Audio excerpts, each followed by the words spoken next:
Hello Prius, আসসালামু আলাইকুম। আশা করি সবাই আল্লাহর অশেষ রহমতে অনেক ভালো আছেন। আলহামদুলিল্লাহ আমিও ভালো আছি। তো আজকে আমি আপনাদেরকে দেখাচ্ছি, দেখেন আমরা মালদ্বীপে কীভাবে কার্পেন্টারের কাজ করি, মানে ঘরের টিনের চালের কাজ কীভাবে করি সেটাই ভিডিও করে দেখাচ্ছি।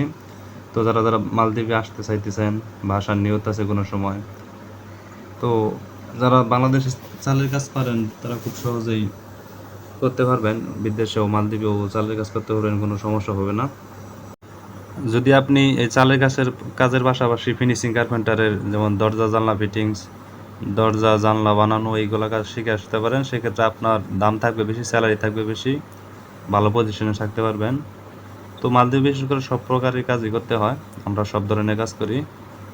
আর ভালো ভালো কোম্পানি হলে আপনি এক কাজই করতে পারবেন। তো মালদ্বীপের বর্তমানে না আসাই বলা, বর্তমান মালদ্বীপের পরিস্থিতি খুব খারাপ। বহুত লোক আছে যারা কাজ করতে পারতেছে না, প্রত্যেকটা কোম্পানির লোক বুকিং, স্যালারি খুব কম বর্তমানে।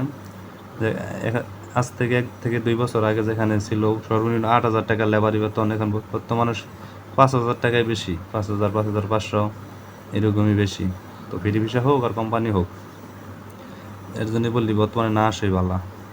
এই নেপালি ভাই, এই ভাই আইসে 1 বছর, 5,000 টাকা বেতন, কার্পেন্টার, সব কাজই করে। এখন বর্তমানে মেশন হয়েছে, স্যালারি 5,200, ওই সেমই, আমাদের বাড়ে নাই। আমাদের কোম্পানির যে একটা লোক আছে, প্রত্যেকটা লোকই নতুন, প্রত্যেকটা লোকই 1 বছর, আমিও 1 বছর হয়ে যাইছি। তো মালে থেকে ভালোই দূরে, আর স্পিড বোট দেখে দিয়ে আসলে 3 থেকে 4 ঘন্টা সময় লাগে আসতে, ফোনাদু আইল্যান্ড। যারা যারা মালদ্বীপে আসতে চাইতেছেন তারা আমি মনে করি বর্তমানে মালদ্বীপে না আসাই ভালো। মালদ্বীপে এখন পরিস্থিতি খুব খারাপ, স্যালারি ভালো পাবেন না, খানা দানা ভালো পাবেন না, কোনো দাম নেই। কারণ অনেক লোক এসে পড়ছে মালদ্বীপে এখন, যার কারণে লোকজনের দাম খুব কম, কারণ কোম্পানি চাইলেই লোক পায়। সেক্ষেত্রে নতুন করে আর কেউ মালদ্বীপে ঢুকেন না, পরিস্থিতি ভালো হলে পরে আসেন, কোনো অসুবিধা নেই।